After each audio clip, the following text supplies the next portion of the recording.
Everyone, welcome back to the channel Angrezi Talks. और आज हम करेंगे अमेंडा क्लास 10 की सेकंड पोम जो आपके सीबीएसई एग्ज़ाम में आ रही है। फटाफट से हम रिवाइज करेंगे कि अमेंडा पोम में एक्चुअली था क्या, बिकॉज अब आप सीबीएसई का पैटर्न देखिए तो सीबीएसई आपसे कोई भी डायरेक्ट क्वेश्चंस पूछना ही नहीं चाह रहा। वो आपसे सभी वैल्यू बेस्ड क्वेश्चन या थीम बेस्ड क्वेश्चन पूछ रहा है।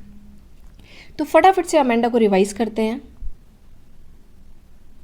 Don't bite your nails, Amanda. Don't hunch your back, Amanda. Stop that slouching and sit up straight, Amanda.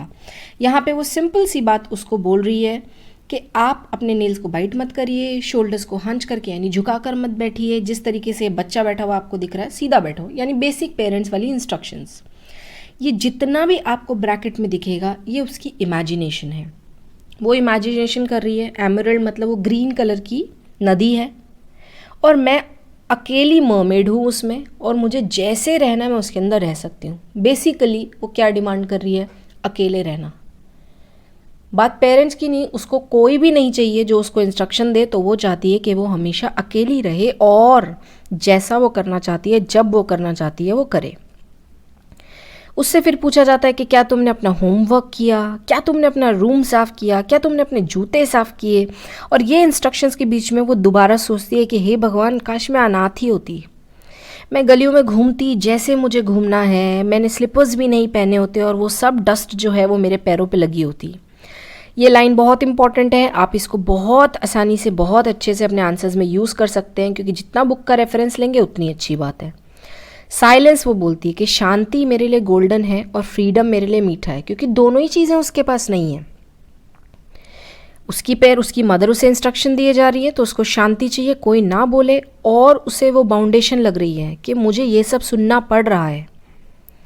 इसीलिए वो बोलती है कि मैं ऑर्फन हो जाऊं, मैं गलियों में घूमूं, मैं पैर बिना स्लीपर्स के घूमूं और वो मिट्टी मेरे पैरों के ऊपर लगे और मुझे कोई टोकने रोकने वाला ना हो।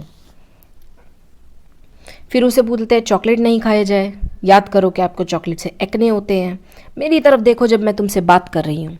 दोबारा उसकी एक इमेजिनेशन शुरू हो जाती है। वो रापुंजल बनना चाहती है। रापुंजल एक फेरी स्टोरी है, फेरी टेल है, जिसमें रापुंजल बड़े बड़े बालों वाली होती है और एक चुड़ैल, एक विच जो है वो उसको टार में बंद कर लेती है और उसके बाद वो अपने बड़े से बालों को यूज़ करके प्रिंस को बुलाती है ऊपर, और इसी तरीके से वो छुटकारा पाती है।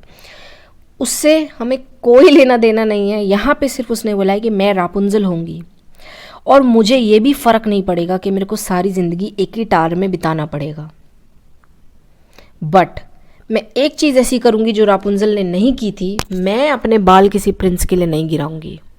यानी वो ये बोल रही है कि मैं इतना थक चुकी हूँ इस इंस्ट्रक्शन से कि मुझे और मेरा वर्ल्ड जो है वो एक ही इंसान का होना चाहिए, वो हूँ मैं। अब लास्ट में उसकी मदर बोलती है, सल्किंग मीन्स मुंह लटका के बैठ जाना। उसकी मदर बोलती है कि ऐसे मुंह लटका के मत बैठो, हर समय तुम इतना मूडी कैसे बनती हो, और तुम्हें अगर कोई देखेगा तो क्या बोलेगा कि मैं तुम्हारे ऊपर हमेशा नैगिंग मतलब हमेशा तुम्हें रोका टोकी करती रहती हूँ, इसीलिए तुम ऐसी हो गई हो। नाउ इससे डायरेक्ट क्वेश्चन कोई नहीं आएगा। पोम से क्या क्वेश्चन पूछा जाएगा कि वो कैसे बैठी थी, कैसे नहीं। पोम सिर्फ आपको इसलिए पता होनी चाहिए कि आप इसमें से कुछ लाइंस, कुछ रेफरेंसेस उठा सकते हैं। देखिए क्वेश्चंस किस तरीके से बनते हैं। पहला देखो, excess of everything is bad.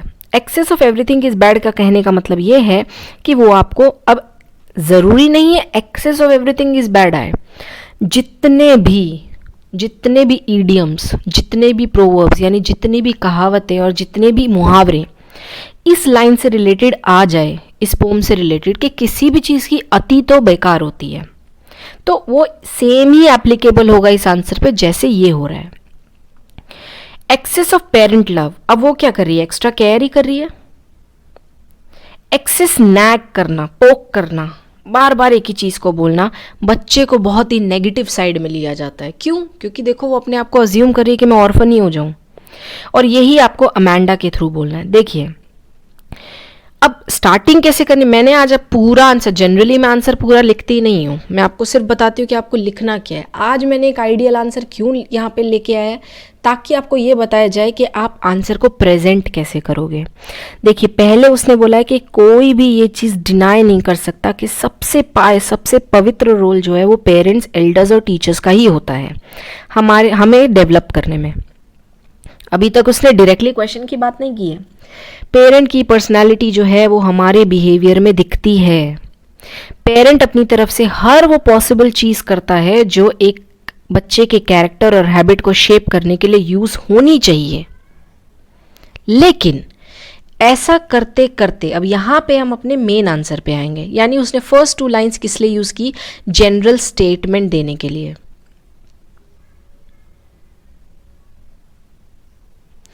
उसने क्या बोला कि पहले नॉर्मल बोला कि पेरेंट से बढ़िया रोल पायस यानी सबसे पवित्र कोई रोल नहीं होता। पेरेंट का रोल बहुत इंपॉर्टेंट है और वो जो अपनी तरफ से करते हैं वो उनके हिसाब से वो अच्छा ही कर रहे हैं, बस वो उस केयर को करते करते अपनी लिमिट खो देते हैं।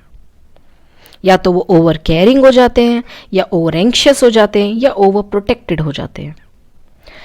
वो यही फैक्ट भूल जाते हैं कि ये जब बच्चा जब मैच्योर हो जाता है या एडोलेसेंस की एज में होता है तब वो एक्स्ट्रा कोई भी ये करो वो करो एक्सेप्ट नहीं कर सकता है।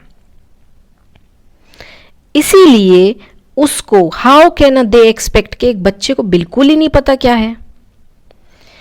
अब उसकी दुनिया कौन सी हो जाती है, क्योंकि पेरेंट्स या बड़े या किसी भी चीज़ से उसको नेगेटिव वाइब्स आती है तो वो अपनी एक दुनिया बना लेता है, वो होती है फैंसी और फेरी की। और अगर उसको बार बार नेगिंग की जाए तो वो उन्हीं बड़ों के लिए जो है एक नेगेटिव ओपिनियन बना लेता है कि मुझे चाहिए ही नहीं। अब देखिए, अभी तक टिल नाउ अमेंडा की बात नहीं हुई है। एकदम एंड में वो बोलेगा ये सेम चीज़ हुई है, the same thing is referred in Amanda also. यहाँ बोला गया कि अमेंडा एक लड़की है जिसके पेरेंट उसको बोल अच्छी ही बातें रहे हैं, लेकिन कॉन्टीन्यूसली नैगिंग की जा रही है अथॉरिटेटिव टोन में, और इसीलिए वो कांस्टेंट स्कोल्डिंग को बर्दाश्त नहीं कर पा रही है। इसीलिए वो बोलती है कि मेरे लिए साइलेंस गोल्डन है, फ्रीडम स्वीट है। और वो जो बेसिक इंस्ट्रक्शन बच्चे को सुननी चाहिए वो उतना भी नहीं सुन रही है, क्योंकि वो अपनी इमेजिनेशन के वर्ल्ड में गायब है। तो अगेन वो लास्ट बोल दिया, एक्सेस ऑफ नेगिंग नेगेटिविटी को बिल्डअप कर सकता है, इसीलिए आई टू आई कॉन्टैक्ट नहीं करती है, सल्क करती है, अपनी मदर को नहीं देखती है। ना what is important here, question उतना इंपॉर्टेंट नहीं था जितना आंसर इंपॉर्टेंट है। आप इस आंसर का स्क्रीनशॉट ले लीजिए और आप जो इसके शुरू के 2 पैराग्राफ हैं, role of elders and parents and caring and extra possessiveness, over possessiveness, ये आंसर यानी ये जो शुरू की लाइंस है ये आप अपने 4 मार्क्स के आंसर में बहुत सुंदर तरीके से यूज़ कर सकते हैं। किस तरीके के क्वेश्चन में? कोई भी ऐसे तरीके का क्वेश्चन, कोई भी ऐसे तरीके का ईडीएम या फ्रेज पूछा जाए आपसे जो इससे रिलेटेड हो कि ओवर कुछ भी करने से, यानी उसकी मदर कर सही रही थी लेकिन एक्सेस कर रही थी, एक्सेस नैगिंग कर रही थी। नैगिंग पे क्वेश्चन आए, किसी पे भी आए, आप आराम से शुरू की 4-5 लाइन में पेरेंट्स का रोल लिख सकते हैं। Answer is important, question is not important. मैं बार बार ये समझाती हूँ कि आप कुछ आइडियल 4 से 5 आंसर्स एक चैप्टर के याद करिए। याद मतलब लिटरली याद करिए एज अ पैराग्राफ। फिर जब आपका क्वेश्चन आएगा आप ये डिसाइड करिए कि कौन से आंसर में से कौन सा पीस उठाने से मेरा एक आंसर कंप्लीट हो जाएगा। अगर आप एक आइडियल आंसर याद नहीं करेंगे तो आप बहुत ही बेसिक आंसर लिख के आ जाएंगे जो पूरा पोम से रिलेटेड होगा। इसलिए आपको कुछ आइडियल आंसर्स याद करने पड़ेंगे। और जितने भी इंटरनेट पे क्वेश्चन हैं, चांसेस ये हैं कि उनमें से कोई भी नहीं आएगा। क्यों? क्योंकि क्या करना है उन्हें, एक ईडीएम या एक फ्रेज चेंज करना है और नया आंसर बन गया। और आपको लगता है कि क्वेश्चन बहुत डिफिकल्ट हो गया। क्वेश्चन डिफिकल्ट नहीं हुआ है, उन्होंने बात को सीधा पूछने की जगह बस घुमा कर पूछा है। चलिए next question. Childhood blooms and bounces with the wind of innocence, यानी वो कैसे होता है, कैसा बाउंस बैक करता है, कैसा खिलता है, उसके अंदर बहुत इनोसेंस होती है और बहुत सारी फैंटेसीज होती हैं। किसी भी तरीके का बाहरी अगर प्रेशर दिया जाए, फोर्स किया जाए, तो वो बच्चा 1% भी बर्दाश्त नहीं करेगा। देखिए क्वेश्चन बड़ा है, लेकिन समझने से आपको मैं दोबारा समझा दिया जाए तो बहुत आसान है। अगर उस बच्चे को बार बार नैगिंग किया जाए या डांटा जाए तो उसको एलियनेटेड लगने लग जाएगा कि मतलब मैं अलग हूँ। नैगिंग कोई अच्छा ऑप्शन नहीं है, और ये बात आपको अमेंडा के रेफरेंस से समझानी है कि पेरेंटल नैगिंग का इफेक्ट क्या होता है। अब बिना नेक्स्ट आंसर पे जाए मैं आपको ये भी बोल सकती हूँ कि ये आंसर आप पिछला पूरे से भी ले सकते हैं। उसमें लिखा था नेगेटिविटी बिल्ड हो जाती है, एलियनेटेड फील करता है, वो सुनता ही नहीं है, वो अपनी इमेजिनेशन का वर्ल्ड बना लेता है, वो एल्डर्स को हेट करने लग जाता है। सेम ही चीज़ आएगी। नैगिंग कभी भी एक अच्छा ऑप्शन नहीं है। पेरेंट्स अपने बच्चों को नैग करते हैं रिगार्डिंग स्टडीज़ एंड एवरीथिंग, लेकिन नैगिंग का कोई फ़ायदा नहीं होगा। बच्चा उल्टा उसके अगेंस्ट हो जाएगा और दोनों के बीच में नेगेटिविटी आ जाएगी, पेरेंट और चाइल्ड के बीच में। अब क्या करना शुरू होगा? अब एक टाइम ऐसा आएगा कि बच्चा पेरेंट की बात सुनना बंद कर देगा। Child will simply stop listening to the parent. Parent keep repeating what is to be done, what is not to be done over and over again. इससे बच्चे में स्ट्रेस आ जाता है, वो अनकंफर्टेबल होता है और उसको उसी मदर, फादर, ब्रदर, सिस्टर, किसी भी एल्डर की प्रेजेंस तक पसंद नहीं होती है। So yes, parent should teach. Question ये भी आ सकता है कि क्या अगर आप कह रहे हो नेगिंग और स्कोल्डिंग नहीं करने, क्या पेरेंट को पूरा ही एक बच्चे के ऊपर से हाथ उठा लेना चाहिए?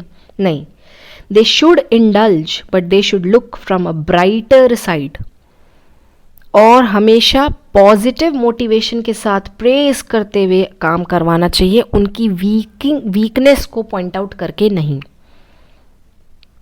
नेक्स्ट क्वेश्चन,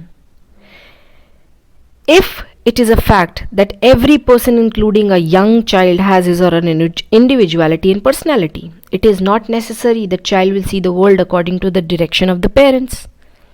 अब ये बात एक नॉर्मल बात हो गई कि ये बोला जाता है कि अगर करोड़ों में लोग हैं तो करोड़ों में ही उनकी पर्सनालिटीज़ होगी, तो हर बच्चा अपने पेरेंट्स की नज़र से दुनिया को कैसे देखेगा? तो बच्चे को उसका freedom, should children be given freedom, क्या उसे पूरी तरीके से फ्रीडम देनी चाहिए? देखिए, growing up is a phrase that needs a lot of space. आपने तीनों आंसर में ये देखा होगा कि वो तीनों आंसर को किसी प्रोवर्ब से, कोई अच्छी सी लाइन से किक स्टार्ट दे रहा है। Growing up is a phase जहाँ पे बहुत सारी स्पेस चाहिए, और स्पेशली जब बच्चा एडोलेसेंस में होता है उसको क्लॉस्ट्रोफोबिक फील होता है, घुटन फील होती है। देन रीज़न क्या है? क्योंकि जब एक पेरेंट, एक सिंगल चाइल्ड का पेरेंट होता है तो वो ओवर प्रोटेक्टिव और ओवर पजेसिव हो जाता है। वो ये भूल जाते हैं that a child also needs a space, और इसीलिए उनके रिलेशनशिप में फ्रीडम की इंपॉर्टेंस होती है।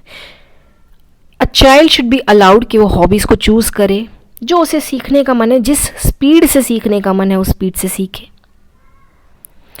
और जहाँ आपको लग रहा है कि कोई चीज़ सेफ नहीं है, ट्रस्टेड नहीं है, वहाँ पे उन्हें अपने बच्चों को मना करने की जगह क्या करना चाहिए? उनको कन्विंस करना चाहिए, परसुएड करना चाहिए, ताकि वो बच्चा उसको समझे, और तब उस चीज़ को वो नहीं करेगा। अगर वो नैक करेंगे और डांटेंगे तो वो बच्चा डायरेक्टली मना कर देगा कि मैं आपकी बात नहीं सुनना चाहता हूँ, और वो नेगेटिविटी की टूवर्ड्स चला जाएगा।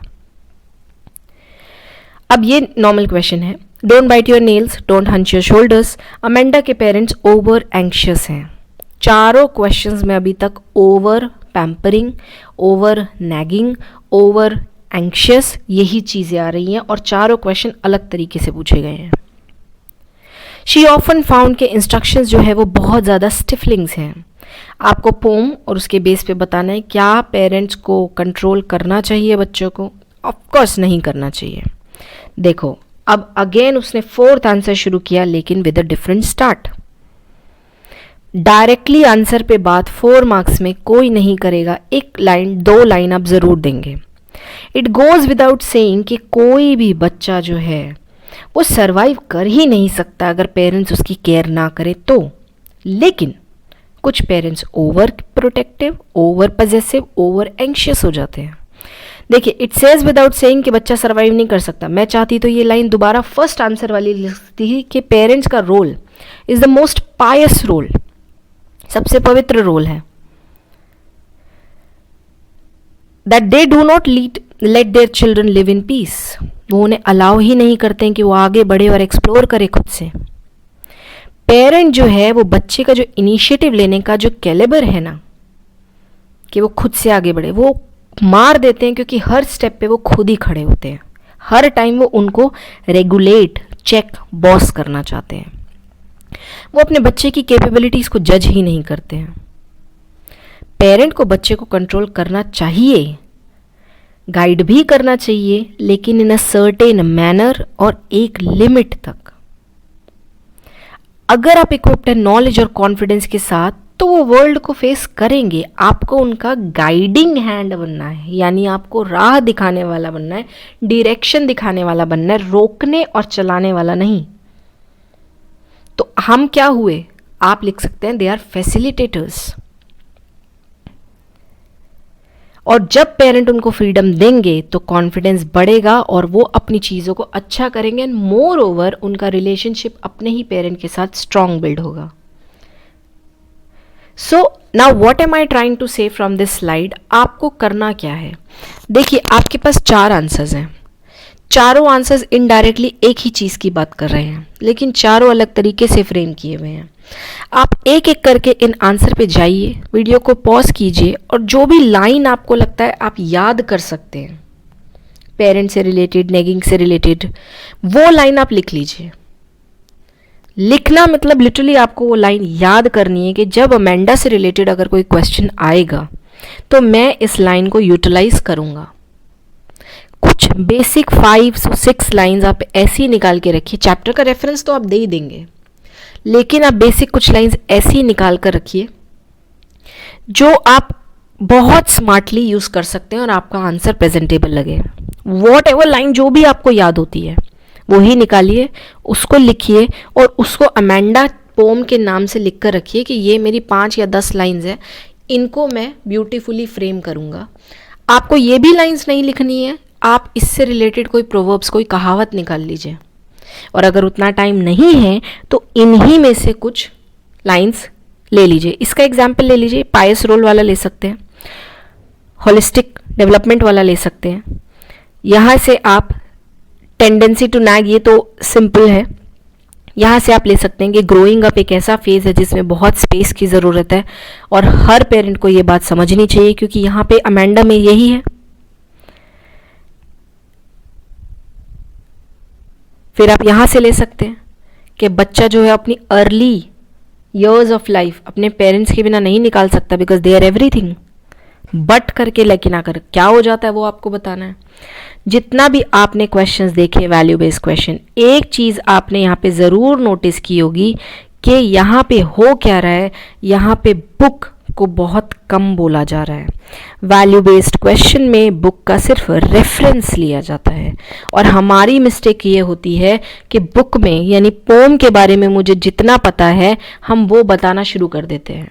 हम क्या मिस्टेक करते हैं? हम ये बताते हैं अमेंडा की मदर ने क्या बोला, अमेंडा ने क्या सोचा, उसकी मदर ने क्या बोला, उसने क्या सोचा।